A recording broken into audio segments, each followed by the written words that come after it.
Good afternoon. Muy buenas tardes. Soy Tom Sanzillo.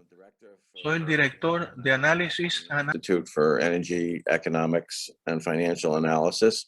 Our institute works all over the world, and we work to reduce the use of oil and gas in favor of wind and solar energy. And we're finance and energy experts, and we work with our friends and colleagues in Puerto Rico to try to bring about a more just arrangement for PREPA and for the people on the island.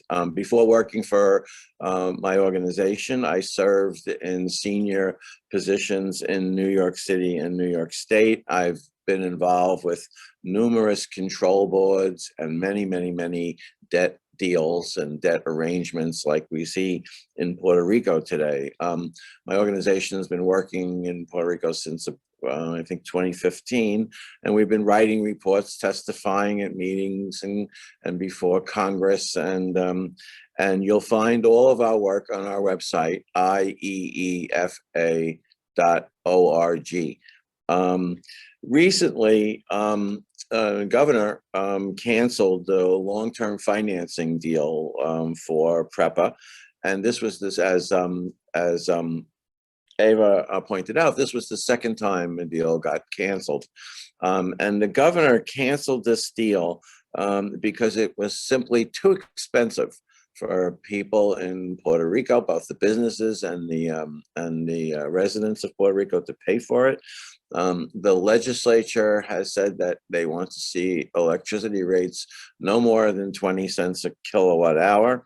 And PREPA's bondholders and their advisors have now come back this second time with two deals that would push the electricity rates far above 20 cents a kilowatt hour. And I'm here today to talk to you about this third round of negotiations, and what is at stake for the people of Puerto Rico.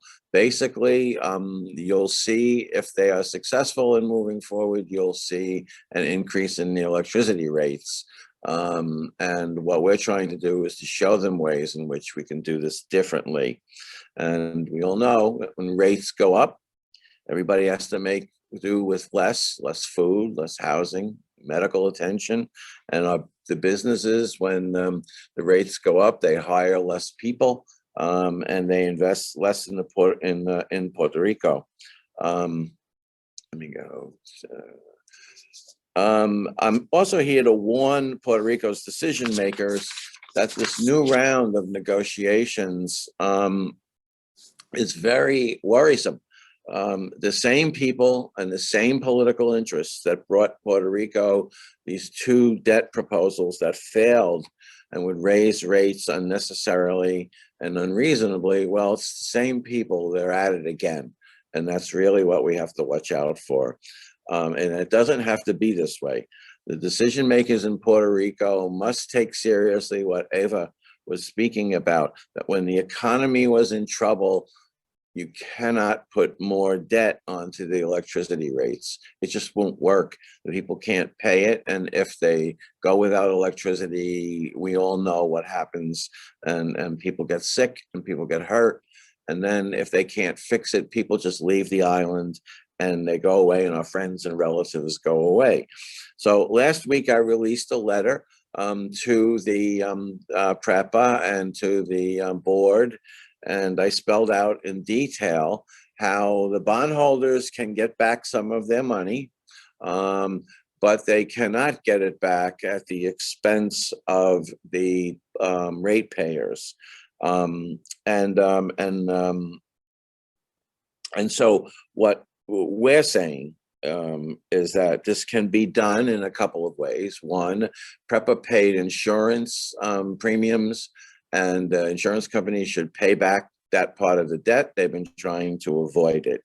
Also, the advisors for PREPA have performed badly. They've given poor advice to PREPA, and they need to pay back for the wrong that they've done.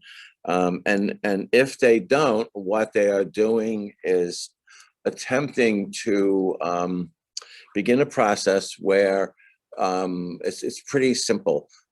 They have trillions of dollars, and PREPA is broke, and that's pretty clear. Basic economics tell you that when financial distress occurs, it's the bigger forces who should absorb the losses, so that the smaller funds that are in distress get better and then can help and become contributing members of the economy again.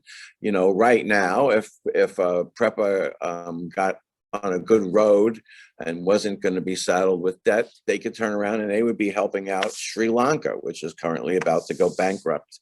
And that's how the economic system is supposed to work. It's kind of simple. When one has a problem, the others absorb it and then help that one become healthy.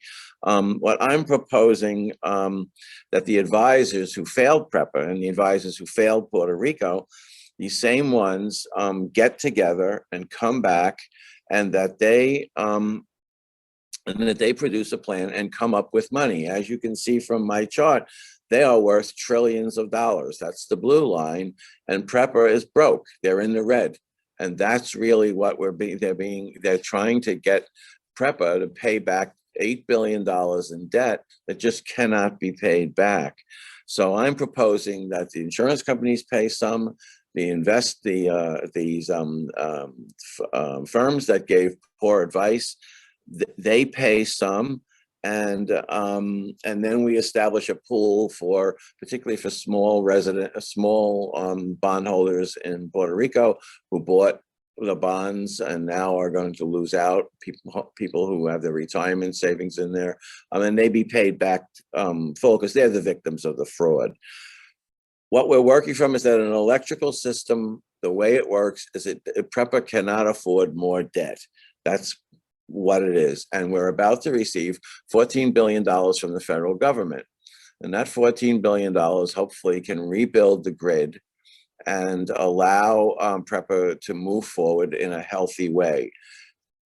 It doesn't require, the $14 billion isn't required to be paid back. It's a support from the federal government to rebuild Puerto Rico. If you put debt back on top of that, which is what is being proposed, you basically leave us in the same place. And they're going forward with Ruth will talk about, they're going forward with natural gas. That's going to be a disaster for Puerto Rico in and of itself. And so what we need, we have a twofold battle. One is against Wall Street and one is against the fossil fuel interests. And so we've been able to go forward. The people on this call been able to get PREPA and the Bureau of Energy, the Energy Bureau, and the Control Board to agree that the investments in renewable energy are consistent with the kind of plan that I'm proposing for the finances, and